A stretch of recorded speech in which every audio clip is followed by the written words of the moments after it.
they're here and they're Okay, listening to us, I think we should get started. excellent. Welcome everyone to Oh, our sorry. first webinar. Our intention is to do these monthly and to have really great tax information come to you on a monthly basis. So hoping we have really great participation today and that we have a lot of good information coming your way. So like to introduce our hosts. Now we can go here and do that. We'll let Stephanie go first. Okay, well, hello, everybody. I'm Stephanie Anderson, and I am a firm partner here at Privity CPA. And before we started Privity, I founded Tax Pros in 2014, which focuses on representation work before the Internal Revenue Service. People who are in hot water with any of our taxing authorities, represent them and fight for them and advocate for our clients. In addition, I'm very enthusiastic about professional tax planning, which I learned at AICTP. And in 2021, my peers voted me Tax Planner of the Year out of 1,500 enrolled agents, CPAs, and tax attorneys. Very passionate about this type of work. Excellent. Thank you, Stephanie. I'll introduce myself as well. I'm John Hannum. I am a CPA. My career has been mostly in the CFO space. Spent a lot of time being CFO of some growing companies. I've led private, public, and private equity companies through a lot of change and growth. I've gotten to ring the bell at both the New York Stock Exchange and the NASDAQ through 4 separate transactions done there. And now I have founded PPS Solutions for fractional CFO and diligence work, and also am a partner now in Privity CPA with Stephanie, where we do full service CPA work. And I'm really excited to be on the team with her. It's been a great couple of years so far. A quick note about our presentation today. So please be advised that this is a webinar for educational and illustrative purposes. You should not consider anything that you hear today specific legal, tax, or financial accounting advice. Just viewing this doesn't create a relationship, although I know that some of the people in our audience are in a relationship with us. This webinar does not create one or with any of the other firms or presenters. Tax laws, as we're going to say, are always very complex and constantly changing. So whenever you make a tax decision, you should always consult with a qualified and licensed professional regarding the facts and circumstances about your tax situation. You should never implement any strategy, including those discussed today, without having competent accounting and counsel. However, if you're looking for a trustworthy team to help, we are always excited to help should you engage us. Well said, John. Great. Well, let's definitely kick it off with why do we care about payroll? Okay, well, the carrot or the stick, which one do you prefer? Right? So why do we care about payroll? Well, payroll is one of the most enforced parts of the tax law. And mainly because when you're running payroll, you are holding the government's money in trust. So they take it quite seriously, right? And what we have noticed is that most payroll habits and way payroll is structured specifically for an S corporation are not defendable the way that they stand. So we wanted to take this opportunity to go over some of the high key points on why you should care and how to fix it and what to look out for, right? And there's no way you could have known this unless you became a tax professional, right? So the S corporation is desirable because the net income from that business is not subject to self-employment tax, right? So if you're being taxed as an LLC which is a disregarded entity or a sole proprietor or in a partnership, all of that net income is going to be subject to self-employment tax, which is about 15.3% on top of your income taxes. So you're paying tons of tax on that net income. So the S corporation is an election, right? The business structure itself is a legal structure. So we have a legal structure, and that legal structure doesn't change, but it can choose a different tax structure. So that's what the S corporation is. And so how does the IRS protect itself from getting the right amount of payroll tax? That is through reasonable compensation. Okay, good. We jumped ahead a little bit. So first we're going to talk about corporate structure and actually kind of the different structures within that. Outside the bounds of today's conversation, but we do have to at least acknowledge that corporations are formed by the state. So the state gives it its status, and so you can decide an LLC or a corporation, professional corporation like PPS or like Privity. And there's a lot of different ways the corporation can be formed within your state, and every state's a little bit different. Once you have your corporation, you have some flexibility in how you want to be taxed. As Stephanie was kind of driving down the S corporation, which you'll find out today is, spoiler alert, usually the best option for tax savings. Not always, but usually. So we want to look first at the three types of taxation elections that you could have. Sole proprietorship on the left is Schedule C. It goes right on your personal tax return. And revenue and expenses for your business are just shoved right into your tax return. Net income is taxed at the ordinary income rates normally, plus a self-employment tax. That's the 15.3% that Stephanie was mentioning on your entire income amount. So whatever your company earns is just taxed both at an income level and at a self-employment tax level. An S corporation is an election. You do have to file a form for it. It's not automatic in any way. So we want to make sure we elect to be an S corporation. When you do that, you'll file a separate return. It's 1120S. When you do that, your net profit is going to be passed from that return on a K1 schedule to your income tax return. However, you have the option to add some payroll to that reasonable compensation so that you don't have to pay that self-employment tax on the entire amount. So that's the benefit of the S corporation. C corporation, I have a picture of the board up there and a larger corporation, but it doesn't always have to be a larger corporation. It can be any size corporation. But when you elect to have C corporation status, you'll file Form 1120. And the company is then treated as a separate, totally legal entity. It's its own person. It files its own returns. It pays corporate tax at corporate tax rates on its total net income. And then if you take money out of the corporation, you're either paying payroll taxes because you're filing a W-2 and just taking a wage, or if you take other distributions, they're usually considered dividends, and you have to pay a dividend tax. So there's duplicate taxation within a corporation, a C corporation. Those are the three basic structures. We can talk about partnerships and other types of entities, but these are really the ones we want to focus on for today and leave something for future webinars. That's true. And the reason why we're not including partnerships is because if you are a partner in a partnership, you should not be taking a W-2. Sounds like another webinar. That's great.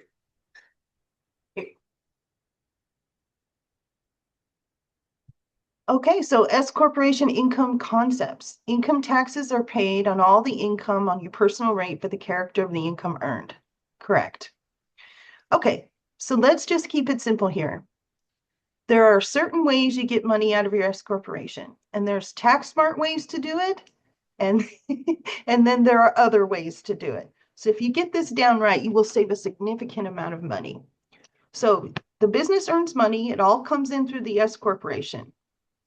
Now, what we see a lot of people do is they take distributions all year long without running payroll, or they run payroll in December or January, annual payroll, and that is incorrect. the law says that you must first take payroll before you take distribution. And right now, the EDD is really cracking down on this. So we want to make sure this message hits home. So what you do is you first get to determine reasonable compensation before the IRS determines it for you. Okay? If you allow the government or the taxing authorities to determine this number before you do, you're definitely going to pay more in tax.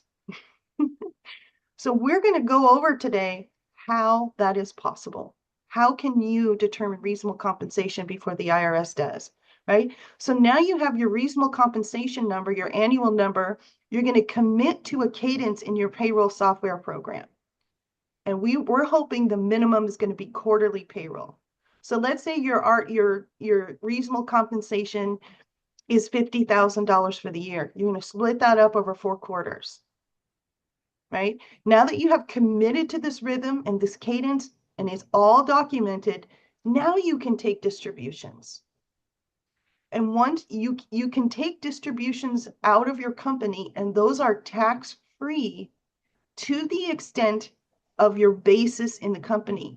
Now, understanding basis in a business is a very complex topic, and that's why you need a tax advisor.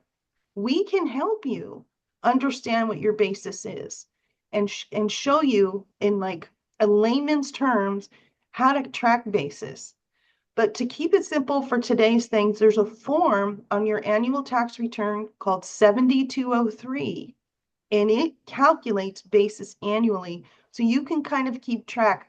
When you get your tax return, look at that bottom line number in Form 7203, and you can rely on that to a pretty high confidence level that that's the amount of distribution you can take out of your company tax-free. Okay. Just to illustrate the practical example of what we're talking about with the the taxation for the 3 different types of entities. And basis aside, we're assuming that basis for the rest of our conversation is going to cover any distributions, et cetera. But we're going to do a deal right now with specifically business income of about $200,000 and how that might be taxed as a sole proprietorship, an S corporation, and a C corporation. So the same business makes $200,000. For the rates, we assumed, kind of standard single income. So this is a single person operating this business, and how they pay themselves through W-2 or self-employment tax. So in a sole proprietorship, that same person that makes $200,000, there's no W-2 because it's not allowed. You don't pay yourself a salary. All that 200 minus the larger sales number minus all the expenses equals 200. So the net income of 200 goes through to the P&L to your Schedule C. You're going to pay self-employment tax of about $28,000 and about income tax of $24,000. So a total of $52,658 at standard single rates in tax on that $200,000 income. So you would realize about $147,000 net. In your C corporation, we're going to say that you have reasonable comp of 75, so we'll keep your salary the same at 75,000. The company is going to pay self-employment or payroll tax of 11,476. That's both deductions as well as the employer portion of that.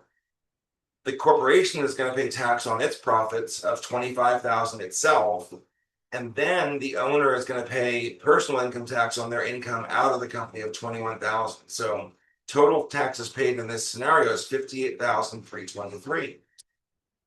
By comparison, the S corporation in the middle, we use a reasonable comp number of 75,000, although probably with a round number that's not an accurate number. We should have used a one that ends in a 97, so the IRS would believe it.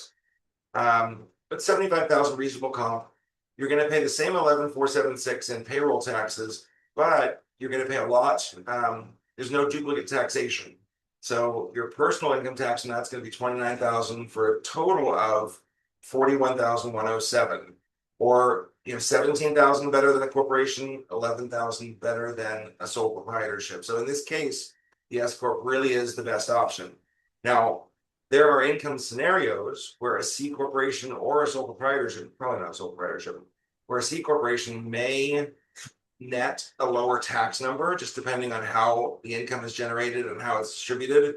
But in general, S corporation has a lot of benefits that are hard to pass over and are usually the best option. It's important to do your calculations and make sure it's what's best for your scenario. And of course, your CPA or us can help you with that.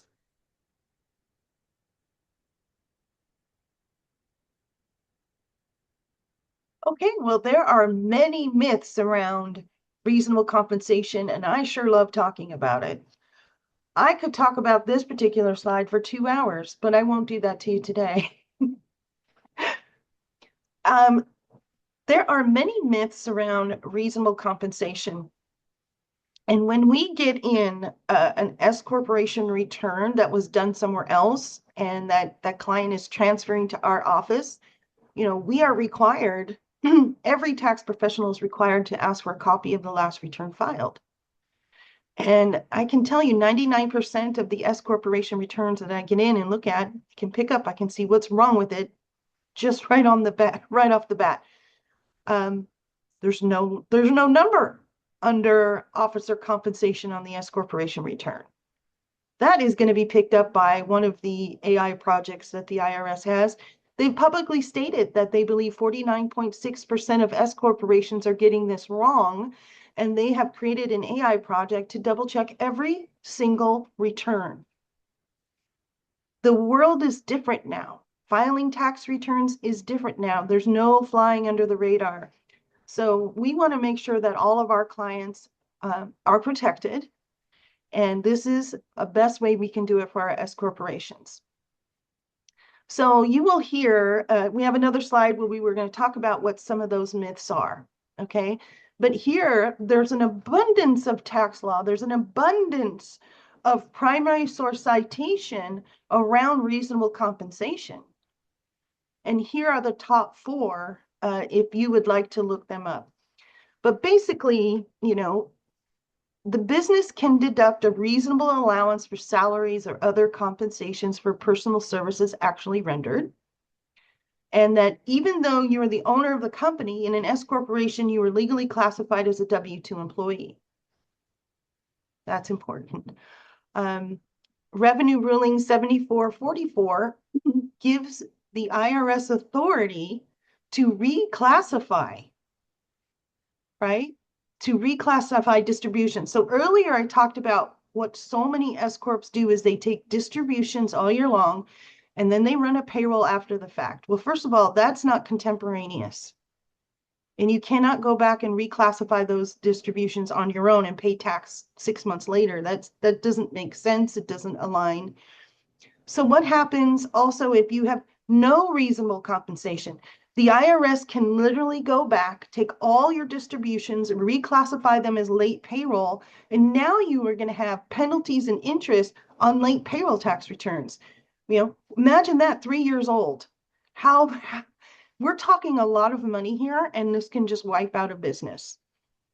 And then at the bottom here, we have a court case called the many hats approach, which I won't go into now because we have a slide later.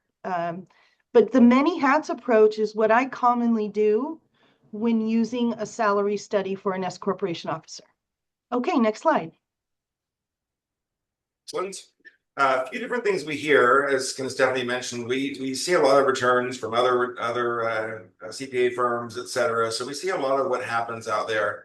And then, when we talk about reasonable compensation and we try to educate people on these topics, we hear these myths all the time. So here's our top 4. It's like the David Letterman list, the top 4 things we hear every day. So people believe that they can use a formula based on a split of income. As long as I do 60-40 or 50-50 or some other number, it's all okay. I just have to split my income and I can't have it all be distribution or compensation. And that's not true. The IRS does not recognize any income split as valid for reasonable compensation purposes. There's no court case. There's no basis for that. That is entirely mythical. Second one we hear is, I don't know where that number came from. My CPA just gave it to me. 50,000 is a great number because we hear that number a lot. unless no one can tell you what a reasonable comp is unless you actually do the survey or study. You have to actually do one of the approaches we'll talk about in a couple minutes.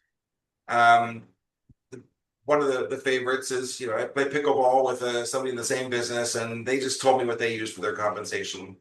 Uh, it is not defensible. It's different. You shouldn't use any number that isn't one of the survey numbers or guaranteed with something that you can back up in an audit. So everybody's circumstances are different. Your friend might work, 25% as hard as you as making money. So their circumstances are different and will be documented differently. That's guaranteed. There's no two that are the same.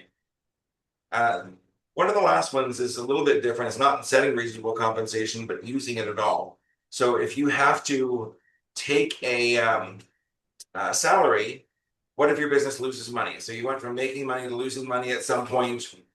They Certain people believe that you'd have to still pay yourself that same salary. That's not true. Your salary can change, and you will never have to exceed the actual distributions or cash flow, the distributions available. You can adjust those numbers down and organize it so that um, don't have to take a salary, especially if you're not taking distributions at all. So that can always be adjusted, and you can work with your CPA to make sure that that's valid. That's correct. One of the misconceptions out there in the world is that if you're not taking distributions, you still have to take payroll. That's not true. If you don't take distributions out, you don't have to take payroll. But there's very few people who can just leave all their money in their business and not take any money out. Okay, so these are the different approaches in which the IRS accepts and the EDD, which the EDD is going to come first. The EDD is much more effective and fast, and I currently have an audit and a representation case on this right now with the EDD. So if you're based in California, you're going to deal with the EDD first. And the EDD knows about our salary reports and asks for them. Okay, so there's three different approaches. The market approach is fast.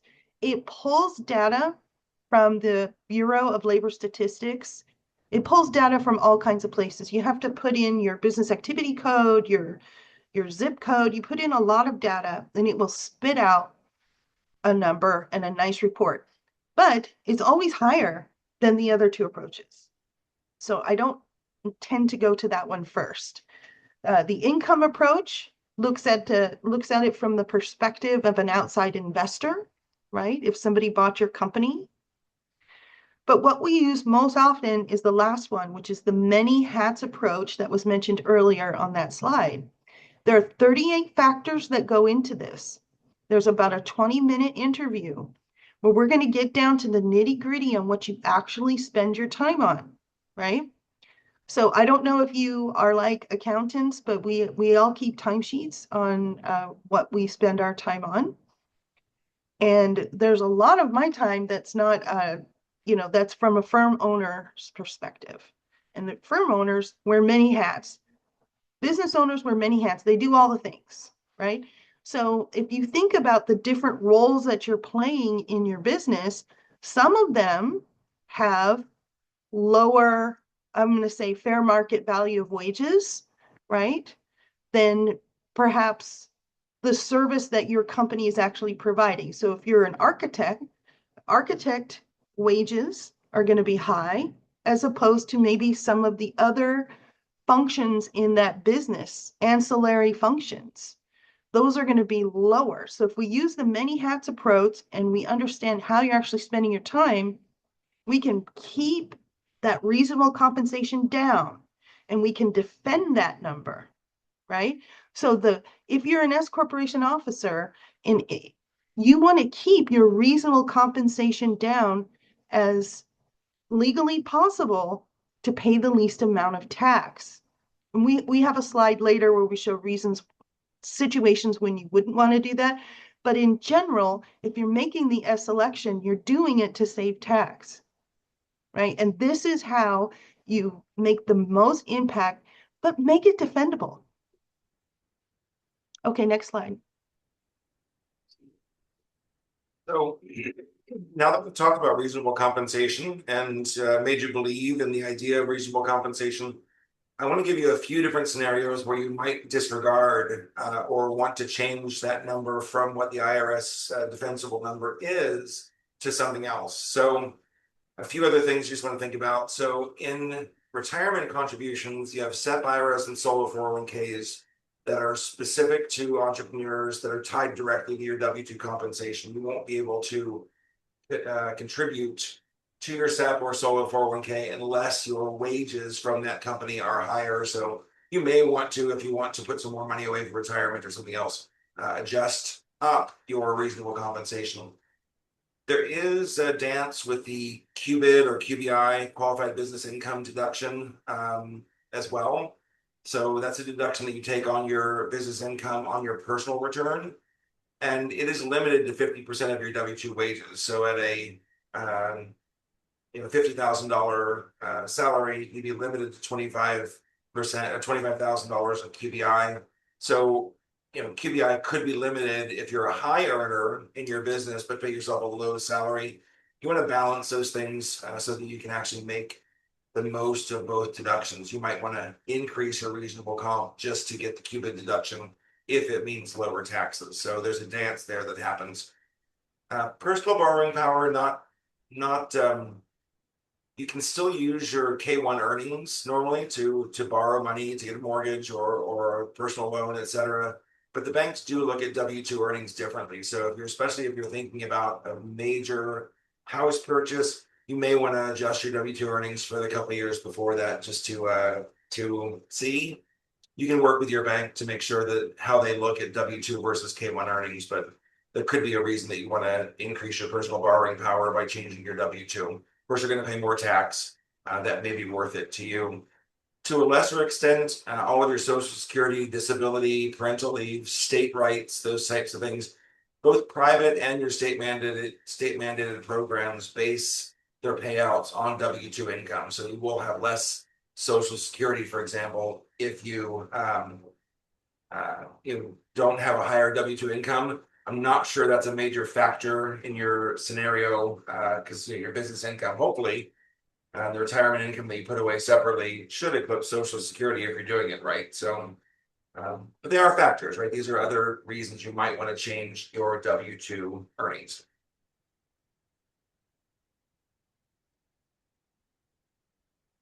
Okay, I love this slide. This is Stephanie's slide. I think you're super excited about this slide. You see a lot of these. Yes, it's a dance between saying what needs to be said and not talking too much. So other crucial S corporation payroll issues commonly handled incorrectly. Oh, our beloved health insurance rule. Gosh darn it. So it is very common for the S corporation to pay the health insurance premiums of the shareholder. But there's a law, and it's called if you are more than 2% shareholder in an S corporation, you can't deduct fringe benefits, right? That may be one of the reasons we want a C corporation. In a C corporation, fringe benefits can be deductible.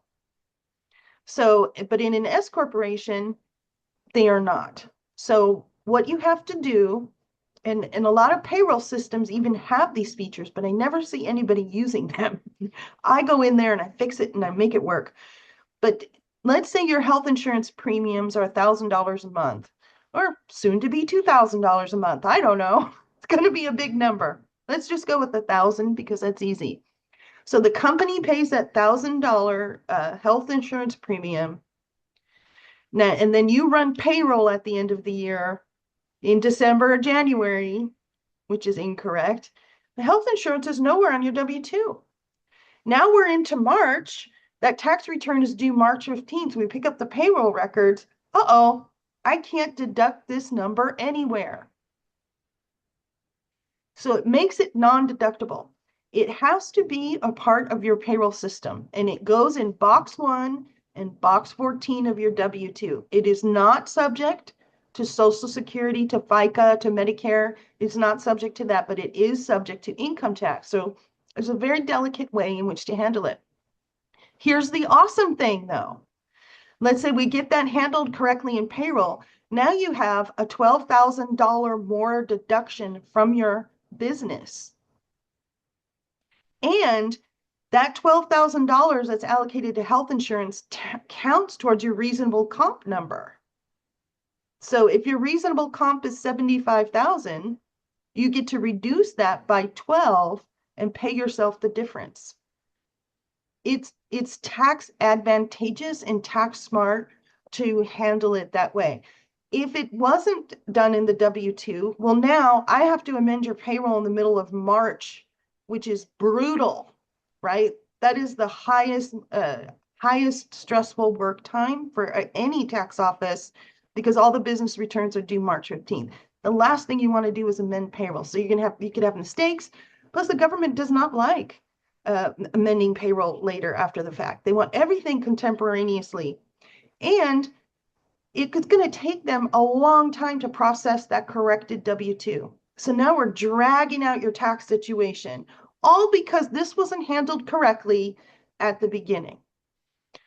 So if it sneaks through the cracks and it doesn't get handled on your W-2, it can pop over on Schedule A on your personal return under itemized deductions in the first section under medical expenses, but that's automatically reduced by 7.5% of your adjusted gross income. So it's highly unlikely you are going to get a deduction for this.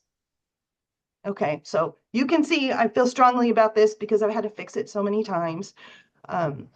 Payroll processing with disbursements.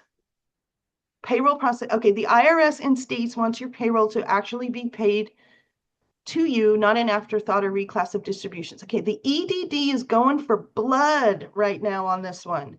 There's so much abuse in this area that it is now a focus of our state government, and they're auditing small businesses over this.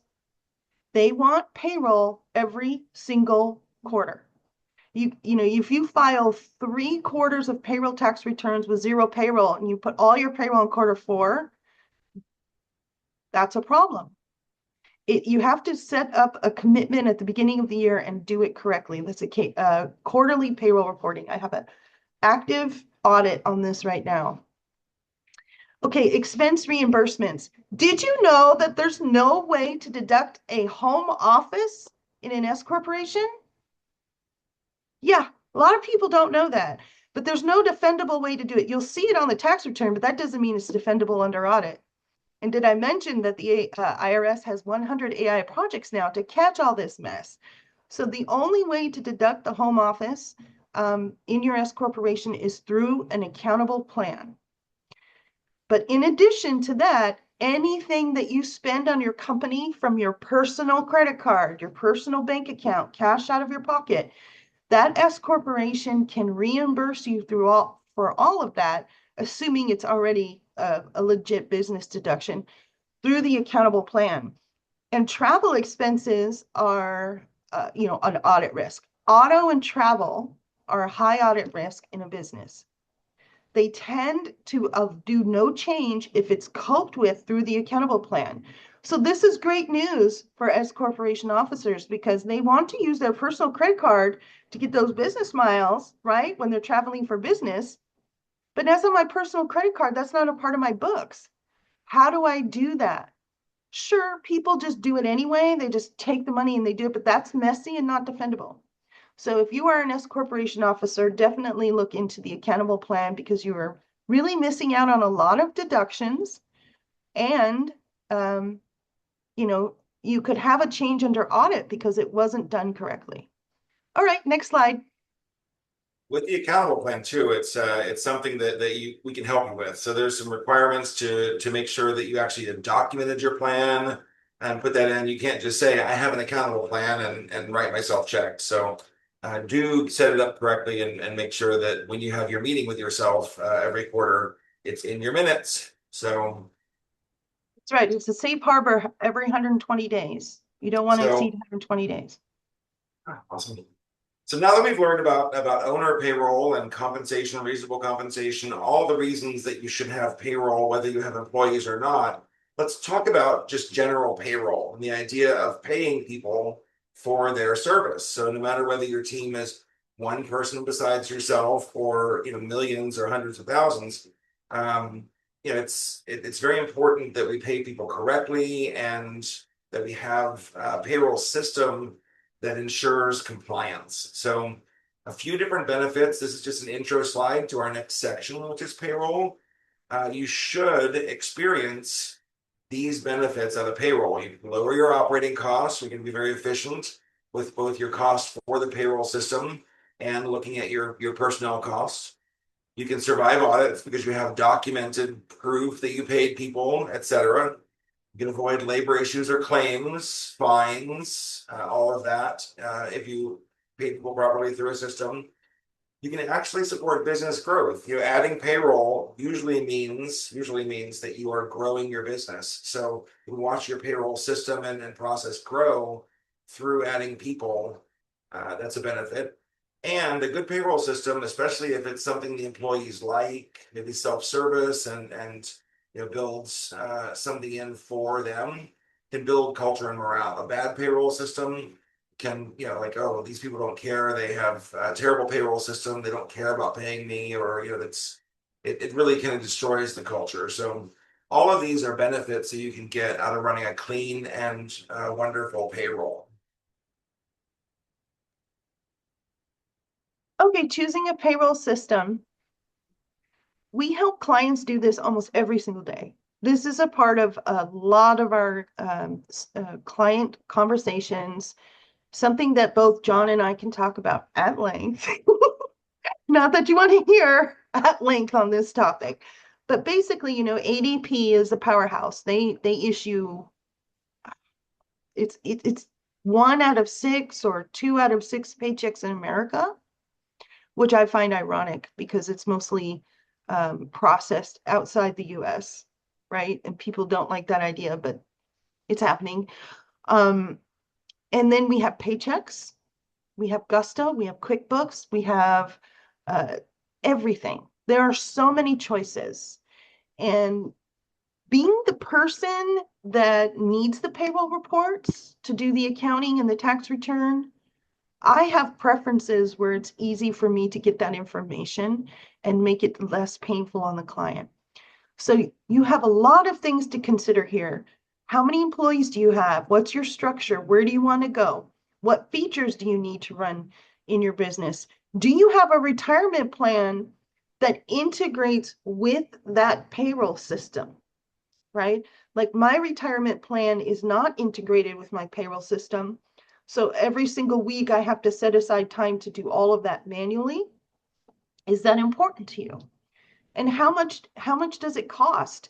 Some are a flat fee, some pay charge you based on the number of employees or how many payrolls do you run. So, and as you're projecting your company growth, you need to consider how much that's going to cost the company. Who's going to use the program? Is it complex? Are you going to have somebody within your company do this? It would need to be simple. And does it offer the support that you need? Next slide. Okay. And, Stephanie mentioned the different companies, ADP and, the giants in the business. So Gusto is one that we like and use quite often. There are some other ideas out there too that you can really get. There's niche payrolls, there's payrolls within each market. You can have a payroll provider that's just down the street, and operates their own type of system. You can have somebody outsource the entire thing. There are actually PEOs or professional employment organizations that will take over and literally take on your employees for you, and pay your employees as if they are employees of that company for the benefit of getting better benefits. Small companies pay a lot for benefits. Larger companies usually have less banded programs, et cetera. So we can do an entire webinar just on PEOs. There are a lot of options out there. So finding the right one is very interesting. All of them do have some level of these modules, though. Everybody offers something a little bit different, but we wanted to let you know kind of what the common modules within a payroll system are. Some are very bare bones, and some are really engines that help you run your company. So everybody's got core payroll processing. Everybody will pay your employees and automate your taxes. There's no reason in a year that starts with 20 for anybody to be going out and paying taxes manually, writing checks to the IRS or the EFTPS or the EDD. It is not a year with a 19 any longer. Let's stop doing that. Use your payroll system to do payroll and taxing. Most also have a time attendance and time off management system. So that might look at scheduling or something else that you want to do within your business. You can certainly track time off, breaks, lunches, etc., so that you can make sure that your time management system is good.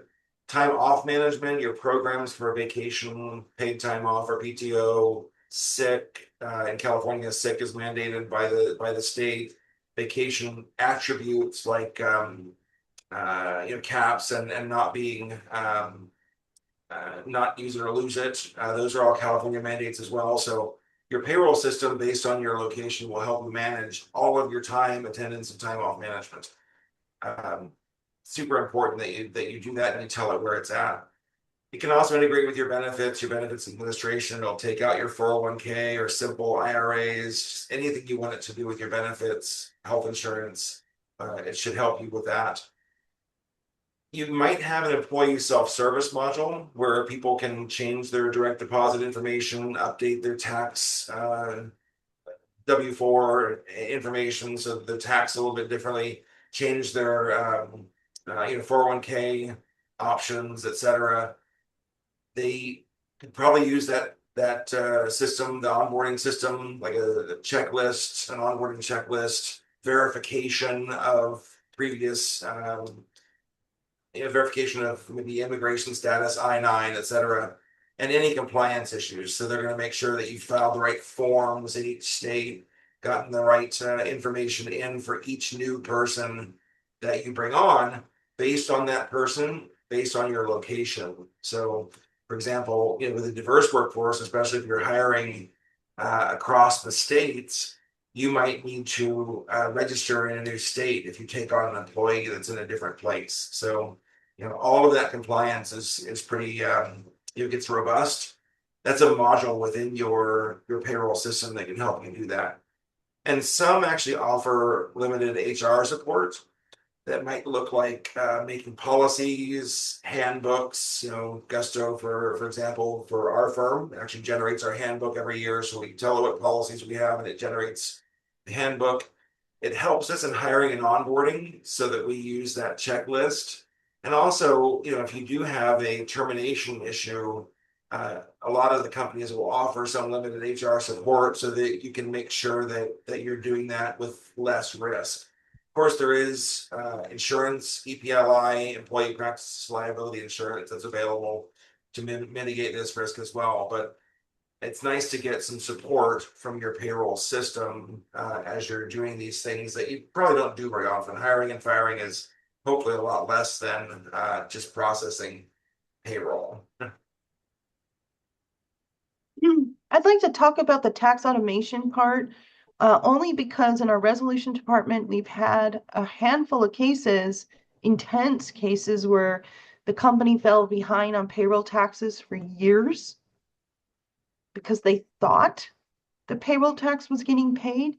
If you sign up for QuickBooks Payroll, you have to sign up for the full service package for that to happen. There's a box in the settings that has to be checked. And many people miss that and create this catastrophic situation based on that. So you just make sure when you're looking for tax automation, you got to dig a little bit deeper with some of these programs. QuickBooks itself is actually changing that. They're rolling out July 1st of this year. So they're forcing more people to take on the automation so that they don't have that issue. But yeah, it's a huge issue. It's horrible. Like I said, that they call it a trust fund because you're holding that money in trust for the government. And you have to pay it within a certain number of days of when you run payroll. And if you don't pay your trust fund payroll taxes, that can be considered criminal. So what we're talking about here is very serious, and you want to make sure that those boxes are checked in any type of automation system. Okay, payroll considerations. Oh, yeah. Well, John, you seem to be passionately passionate about this slide. Do you want to take it? Yeah, I mean, there's a lot of laws out there. So this is not a complete list. It's a lot of stuff, and they're literally might change by not just the state that you're in, but by the county and city. I mean, literally, cities are enacting wage codes and issues now. It becomes a quagmire of laws and craziness. So just some of the ideas that you want to keep in mind as you do timekeeping. You need to make sure that your salary versus hourly compliance, that you're paying people hourly unless they qualify for salary. There are minimums, there are minimum amounts for state and federal that qualify for an exemption from paying hourly. And if you do pay hourly, you need to make sure that all of your employees are paid for the time that they work, that you have a timekeeping system, and that everybody gets paid. The wage and hour claims for not paying are the most common. You want to make sure that you comply with all the laws from federal to local for overtime, right? California, they're over 8 hours per day is overtime. Also, over 40 hours per week is overtime. And then as you get higher and higher, it might be double time, holiday, specific holiday pay. There's a lot of that. You might need to schedule people. They might need to, in California again, because California is very employee-friendly state. There are laws where you actually have to schedule your employees at a certain time. You can't just call them and say, please come into work today. So scheduling might be a law. Time off programs, you're not allowed to take back their vacation once you grant it, but you could use it or lose it with your sick pay. Sick pay, though, has to be a certain number of days per year. So there's a lot of compliance and laws with timekeeping. In certain industries, you might have pay rates that are different for the tasks performed. I think of restaurants, maybe a bartender is paid differently than a host or server, and is paid differently than a cook or a dishwasher. And those are all things that one person might do. You're allowed to pay them different rates, but you have to keep a tracking system that says they're doing bartending in one place, dishwashing in another. So super important. In the construction space, we deal with a lot of certified and prevailing wage payroll, which means that you might actually have to pay a certain rate when somebody is doing something or what experience they have. Journeyman experience in a trade could be a different level than the apprentice experience, et cetera. And you have to submit all of that to an auditing firm so that they can certify your payroll or you don't get paid. In a construction project, if you on a prevailing wage or certified payroll for construction project, you will not get paid your entire revenue unless your payroll is in order. So it's a huge risk. On benefits, you want to make sure that you're offering benefits to the right people. If you have somebody in a certain class, you want to make sure that they're eligible for that benefit, that it gets offered to them, and that they say yes or no to it.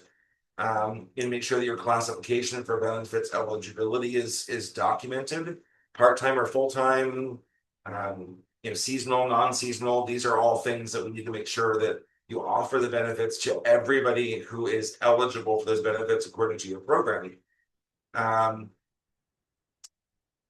Certainly you might look at your benefits consideration as a competitive idea. You want to offer the benefits that your competitors do so that you make sure you retain good talent.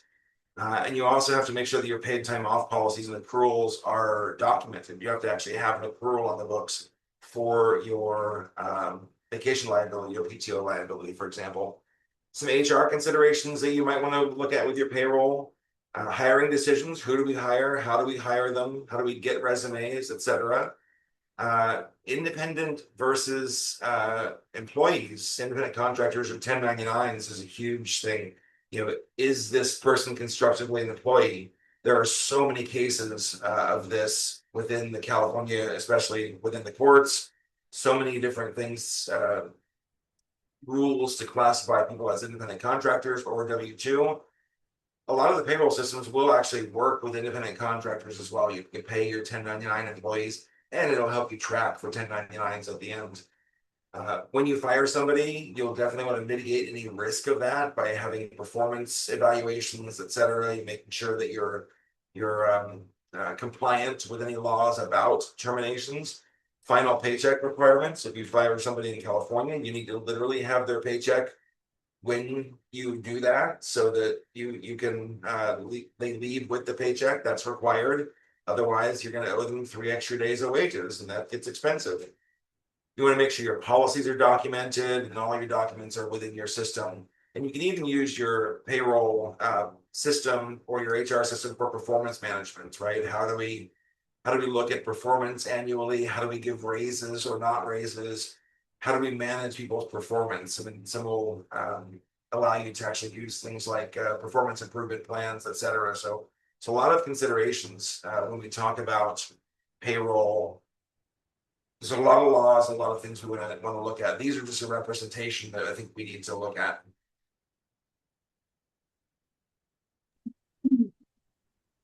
So Stephanie, you want to do the next one? of course I do. When should I run payroll? As alluded to earlier in the webinar, is that the EDD is focusing on this. So you must pay. Well, this is for your employees. You must pay at least 2 times a month. Multiple payrolls. Employees must be paid 2 times a month, but you run your own payroll on a separate schedule as long as it's done quarterly. Correct. We talked about remitting taxes and special payroll and bonuses. So this is one where people get confused.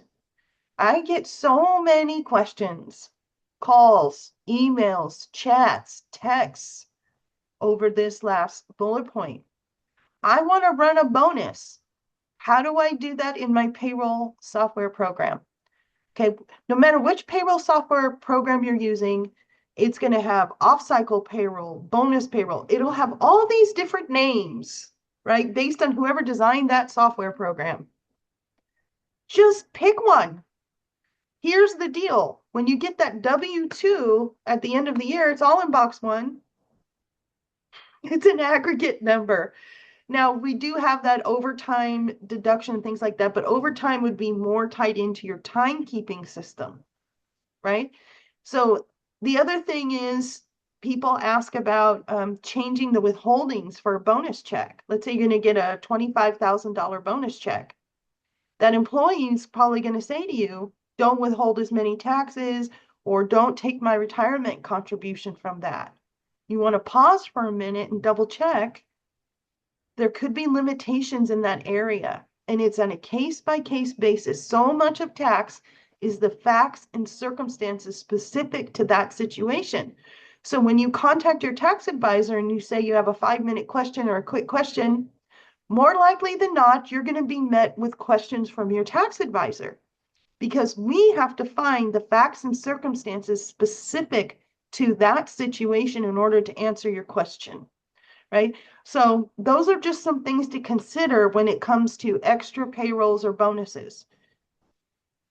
At least you'll walk away knowing what to look for. Okay, next slide. Okay, well, we've reached the end, so we want to do a quick recap on what we've learned so far. Hopefully it's been helpful to you. We want to recap what we've learned and just kind of talk about what we learned today. So our takeaways from our payroll webinar would be that we want you to pick a structured payroll system that meets your short-term, long-term needs. Don't get a rinky-dink system if you're going to grow your company. Don't overpay for something if you're small. So pick the right structured payroll system and use that. Don't try and do it separately and risk non-compliance. You want to use your payroll system to keep compliant. Use it for everything that you can: timekeeping, employee verification, I-9, benefits. Use it the way that it should be used according to your business.